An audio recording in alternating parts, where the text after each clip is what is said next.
Greetings and welcome to Flanigan's Ecologic. I am your host, Ted Flanigan, and today we're talking about coffee, organic coffee. Did you know that over 70% of Americans drink coffee?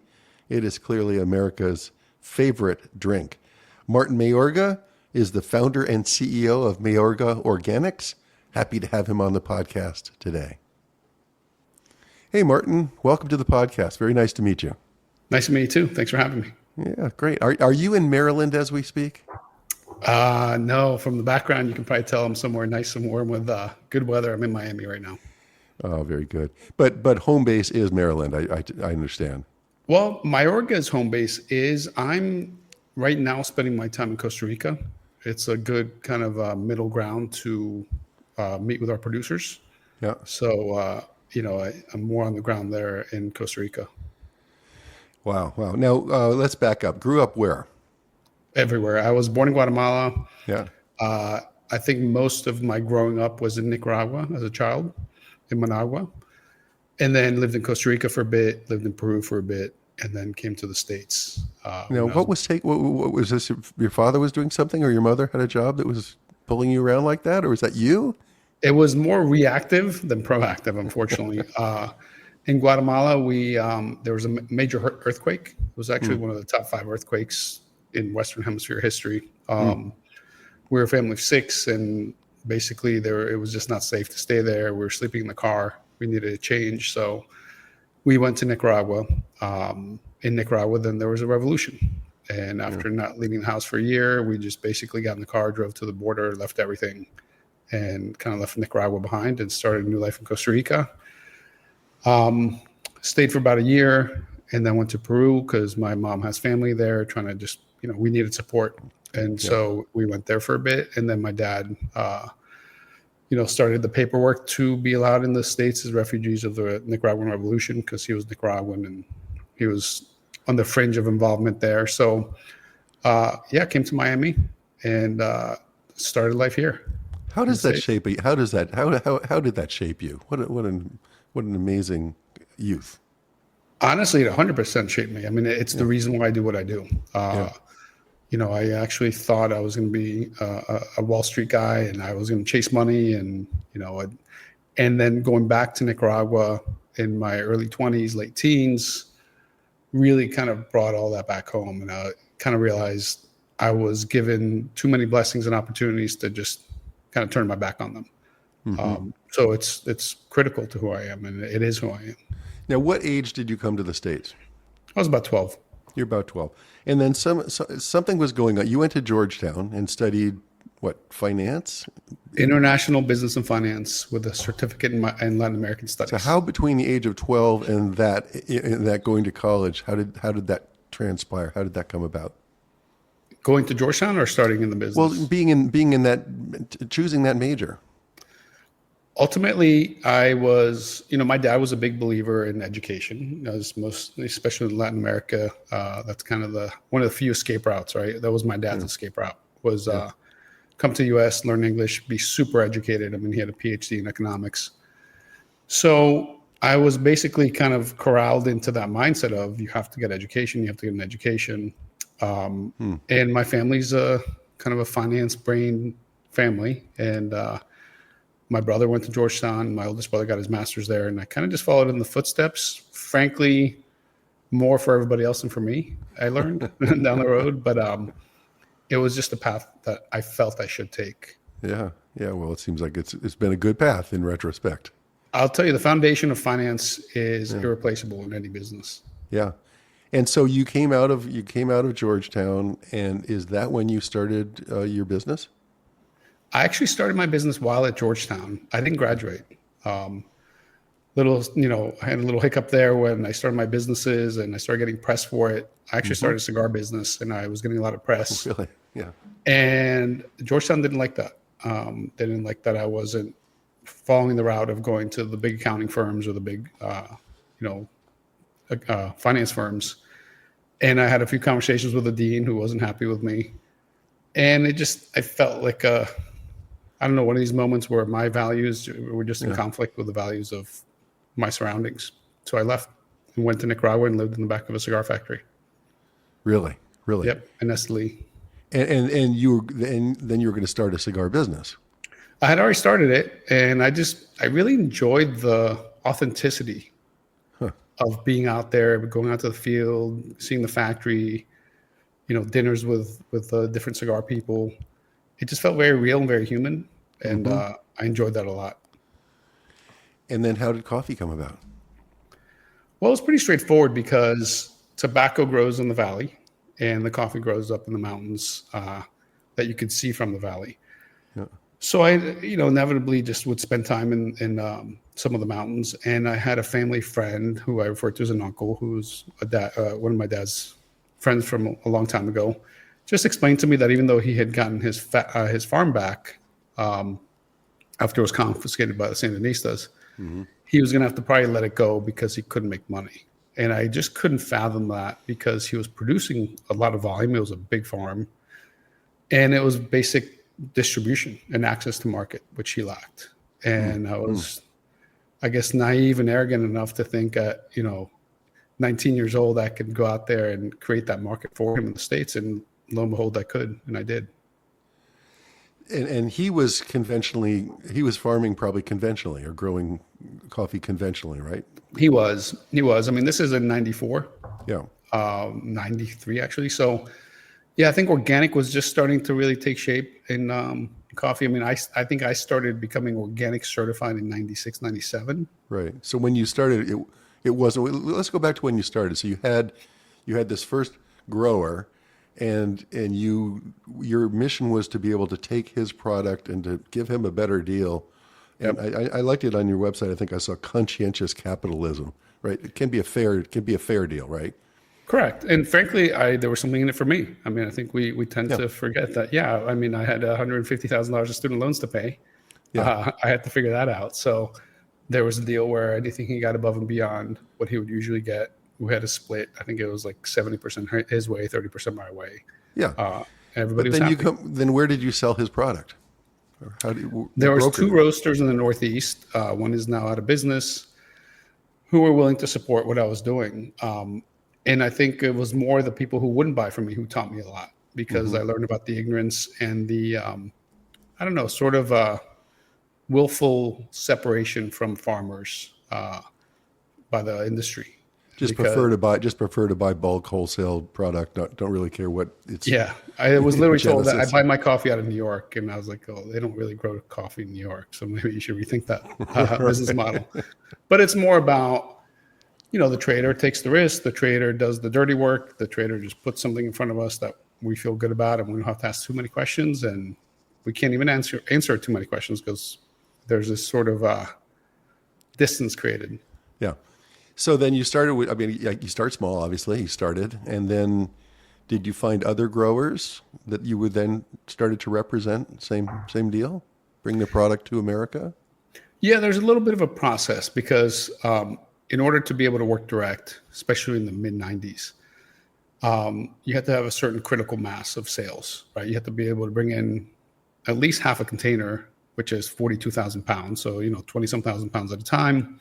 You have to be able to finance that. You have to be able to warehouse that, and you have to be able to sell it. So I started creating a model where I had no money. The first roaster I ever bought, I convinced the company to put my credit card on their file and then charge me a monthly fee for 2 years. And just, I was begging people to finance me, and I was financed by suppliers, really, not farmers, but the roasting manufacturer, the bag companies. I was financed by my payables. Then I realized I had to grow sales. Yeah.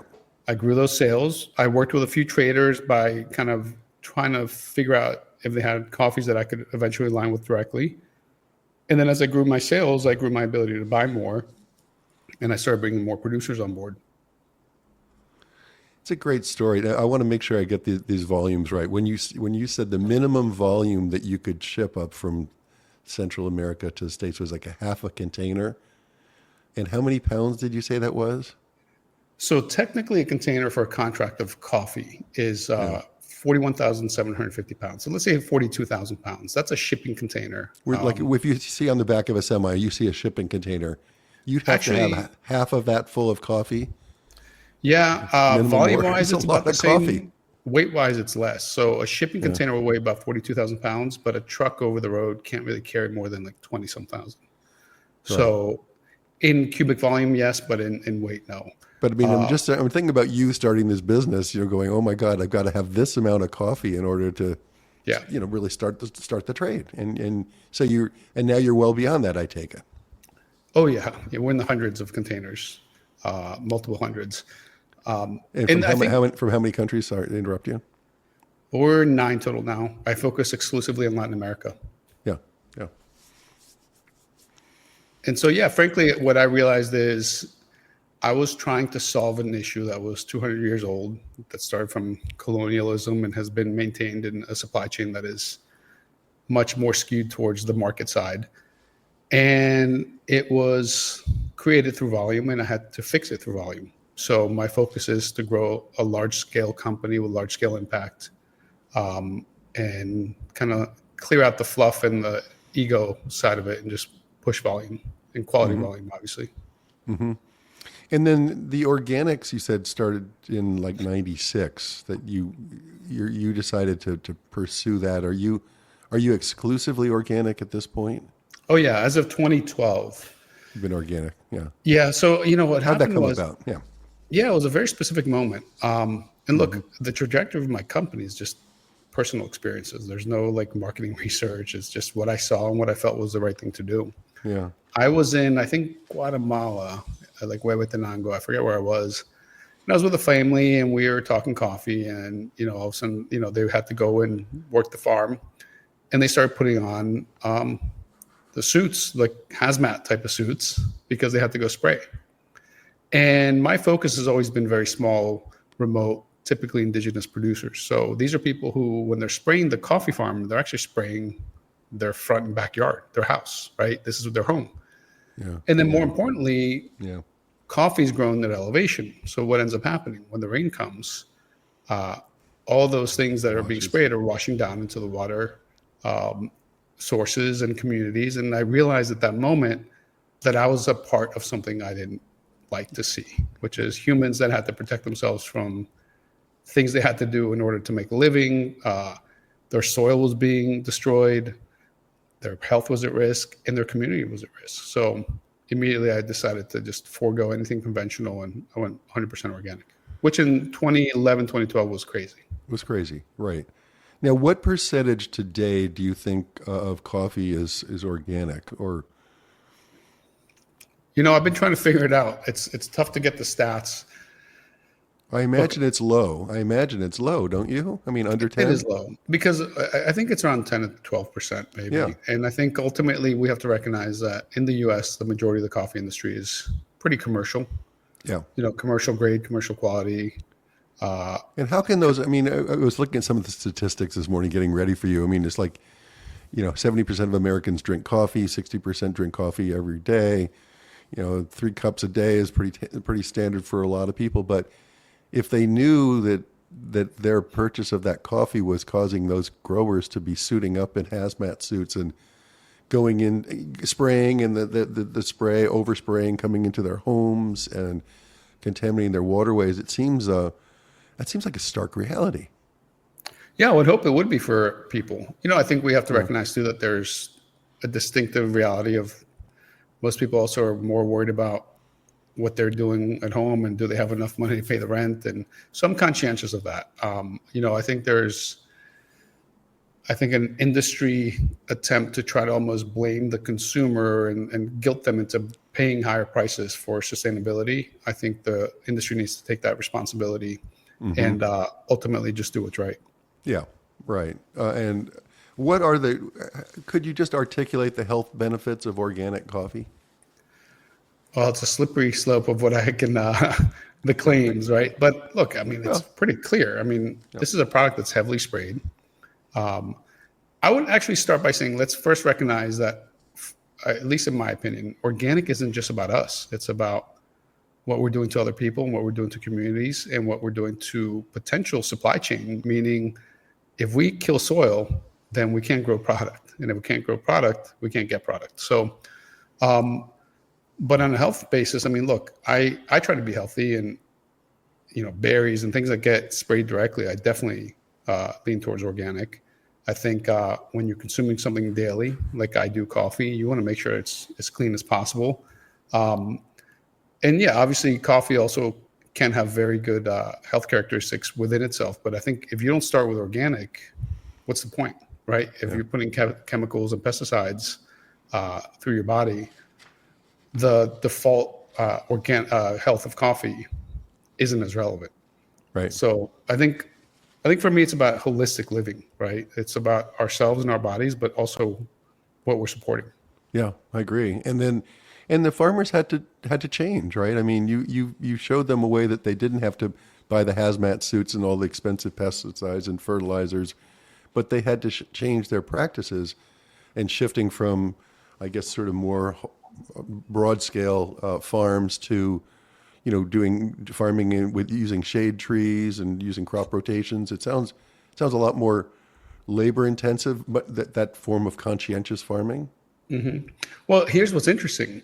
We learned through the process that the producers we really wanted to reach, which again, the remote, small, typically indigenous communities, were doing all these things anyway.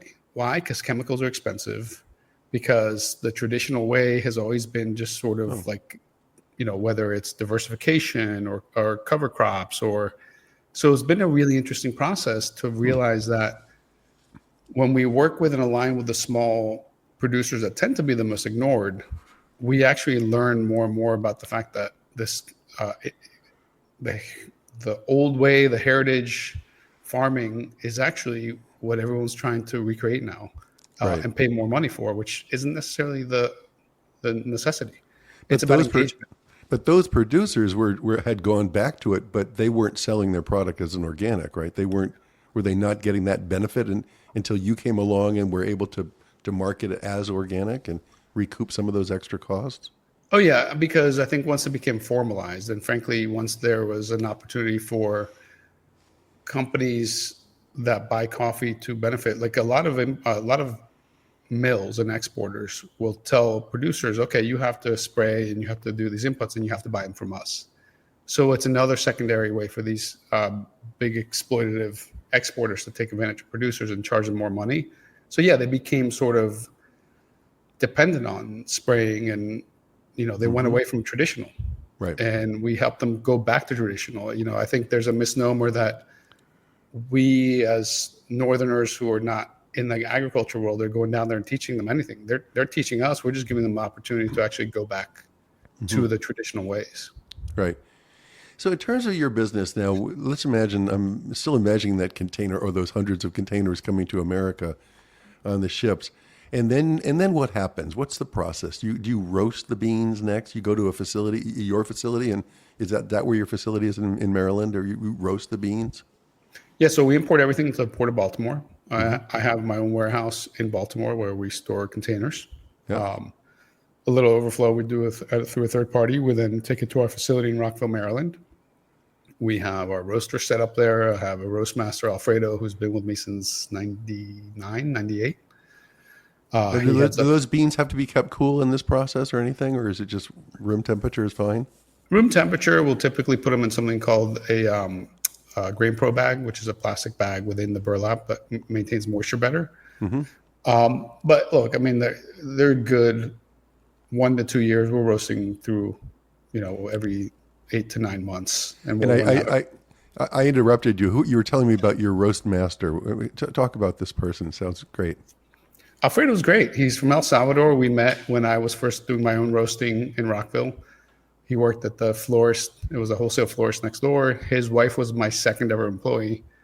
And then he started with me and he just kind of learned to roast with me. And I mean, that guy's roasted more pounds than maybe anybody in the country. I mean, he's been with me, for 27, 28 years now. And he's been head of roasting for that whole time. Now, what's the trick for roasting? Is it long term at lower temperature, or is it higher flashing? What's the skill? Yeah, I mean, there's a roast curve, and there's definitely a lot of chemistry and science behind it. There's a lot of art to it too. I think at the end of the day, it's twofold. Once you get good at it, it's a matter of understanding the conditions of the coffee, which we do a very good job of managing through our, I think having direct partnerships helps us to do a lot of quality control as well. So the moisture content, the density, all these things are very well determined. But there's some adjustments depending on whether there was too much rain, not enough rain, that could affect some of the density or moisture of the bean. And then even actually the ambient temperature and relative humidity. And so it's just about adaptability, knowing that in the wintertime, you may have to change some variables versus summertime. And we do it very manually, very traditionally. So it's a matter of just understanding the continuous process of developing the profile, with the end goal being the same no matter what the variables are. Got it. And so then you roast it, that's your business, and then you grind it and bag it, or maybe you sell both whole beans and ground? We do both. I prefer to sell whole bean because it's going to stay fresher and be a better experience, in my opinion, for the consumer. Yeah. But yeah, we roast and package at our facility and ship everything immediately. Pretty straightforward business, to be honest. I think the hardest part is the 80% of getting it to us. That's the hard work. Yeah. Yeah. And then in terms of your product, I saw that you were on Amazon. How else how do you get it out there? Do you have lots of supermarkets that are buying it, or organic health food stores, or what's the? Yeah, we do a lot of the independents. I have to be honest, we're in about 3,500 grocers, and I pulled out because the economics just don't make sense between brokers and distributors and everybody making a cut. I realized that I was either breaking even or losing money, and everybody else was making 30-40%. So I do a lot with Costco, Amazon, Costco.com, a lot of independent grocers, Mom's Organic Market, we have a great program with, and then our own website, mayorgacoffee.com. Yeah, congratulations. And are you continuing to grow at this point? Yeah, it's pretty unbelievable. I mean, look, I have a very simple, very low-key business approach where I don't have salespeople. I'm not begging to get into every grocery store. We've been doing this for so long. I mean, you've kind of seen it all. And, we're placing coffee in volume with the right partners. We walked away from partners that we were doing millions of dollars with because we didn't like their values. And we realized when there's a value alignment, sales just grow. We grow. I mean, I think last year it was about 20%, 27% over 2023. Yeah. And this year we're projecting about 30% growth. I mean, we grow very aggressively year over year. That's awesome. And no problem getting more product. No, ultimately, I mean, look, we're so small, even though we're a big roaster in relative terms to the specialty world. Yeah. We're irrelevant compared to the industry. When you look at who's really selling volume, we're nothing. If I can get 5% of one of the big brands' business, I'm a massive company for me, but I'm nothing to the industry. Yeah, and it looks like there's a good, healthy market for in the organic coffee. I mean, when you just look at I just Googled quickly, and lots of different companies, right? They all have I'm sure they all have their loyal drinkers out there. Yeah, there's definitely a lot of brands. It's tricky for me because I lead with values and with, focusing on impact, and I think I'm competing against a lot of brands that aren't. So it's tricky when you do the right thing and your economics and your cost structure reflects that, and you're competing against people that maybe aren't. It's a little tricky, but there's so you're definitely saying, I think I hear what you're saying, and you're saying that even though people are labeled organic, that doesn't mean that they're the conscientious capitalists that we mentioned earlier, right? That they're I don't know, are they necessarily fair trade or? Look, I think ultimately organic is a certification that I believe in, but I think it's just a foundational starting point. I think developing relationships, understanding community needs, understanding producer needs, understanding how coffee's traded, financed, acquired. I think really understanding, I mean, I mentioned living in Costa Rica, that's part of it. Being on the ground floor and being with producers has been my focus since the 90s. I think a lot of companies and brands don't really care to get that deep because there's probably a little bit of plausible deniability they can have by not being on the ground. Right. So yeah, having organic certification, that's great. But I don't think it's a definitive reality for any brand. And how do you promote yourself then, or your brand? As far as who we are on our podcast, for example, but yeah, I mean, you're a highly conscientious company. I wanted to get into it. You're a very proud Latino company of Latino origin, and how are you promoting that so that your consumers get it? Yeah, I should be buying this coffee. Well, I'll tell you what, this being here is new to me. I have a marketing group that's pushing me very aggressively. I have a love-hate with marketing because I think marketing is part of the problem in my industry, where people with good marketing budgets or even just willing to say things that are pushing into fantasy land can do. So we're pretty terrible at promoting, to be honest. We are. I believe that we just promote ourselves by putting ourselves into the right places for people to buy our product. We price ourselves very fairly to consumers. Yeah. And we just always try to do the right thing. And I think the people who take the time to follow us on social or look into us really understand that we're legitimate. And I think it speaks to them. And I think our authenticity shines in everything we do, from our LinkedIn posts to our social media documentation of what we do to just how we speak as a brand. So, I'm playing the long game. I'm not looking to, go out there and grow this company exponentially and sell it. As long as we get continued growth and get more consumers, that means I can sell more coffee every year. Yeah. Talk a little bit about your pride of being a Latino-based business and breaking the perceptions that so many have that Latinos can't be executives of companies or viable entrepreneurs. My thought process is whatever your heritage is, you should be proud of it. Mine is Latino. So it's not about, I think Latinos are superior. That's who I am. I'm very proud of who I am. You asked about, how my background defined me. I mean, that is my background. That is who I am. And because I grew up in so many countries, I don't really even have this definitive, I'm proudly Nicaraguan, I'm proudly Guatemalan, I'm Latino, right? My life experience as a child was very much just being a Latino, seeing all the great things about Latin America, the food, the mountains, the beaches, the music. I mean, I loved it, and I still love it. I mean, living in Costa Rica is incredible. But I think I saw a lot of experiences that conflicted with that. Growing up, my dad would always tell me to, really work on my accent and not to have an accent because I would stand out. And kids would come over to my house when I was little, and they thought it smelled bad because my mom was making whatever she was making at the time and sauteing onions and garlic. Very basic stuff to me, but I think it was kind of like this other than thing. And then I realized in the business world, there was a challenge being Latino. It wasn't something you could or should lead with, at least when I was building. And it really culminated when I got a grocery account locally, very small. And they put my coffee with the tortillas and the rice and beans in the quote ethnic section. I said, well, it's a specialty product. And they said, well, you're Hispanic. And I was like, okay, but by the way, most coffee is either Hispanic or Asian or African. So it felt almost offensive.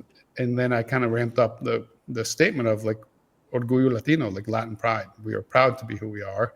And frankly, I think that pride makes us the best in the industry. Yeah. Yeah. And I know I listened to some of your, a podcast that you did. You had many years where this business, you just devoted yourself to it, working 7 days a week for years, going through lots of hardship, financial hardship. You must have been stressed to the max many times. Oh, yeah. I think I heard you say that you wouldn't encourage your son to do the same thing even. No. But you had a heck of a work ethic. I did. And look, I think I didn't have many options. I didn't have family and friends with money. I had to make my way.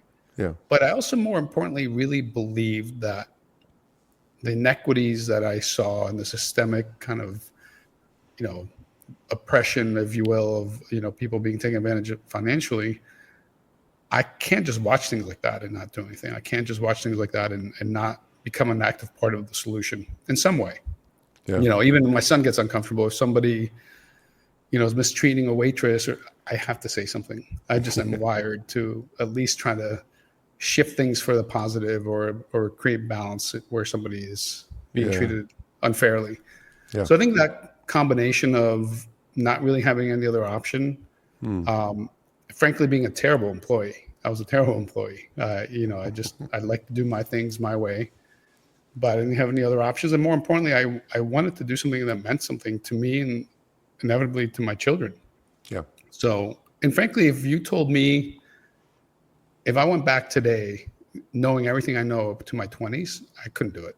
I think I was so naive and hopeful that you just plunged right in. Yeah, and every obstacle is like, all right, I'll just get through this one. It's Yeah. like one at a time. I didn't really know there was 1,000 ahead. I just figured, let's just get through this one, and then it'll be better. And I think it's paid off, but it's been a long road. Well, congratulations. I've really enjoyed talking to you and Likewise. learning more about your ethics and of course, your business. But great stuff. Very inspiring. Thank you. Have a great day. You too. Take care. That's it. Thanks for listening to Flanigan's Ecologic.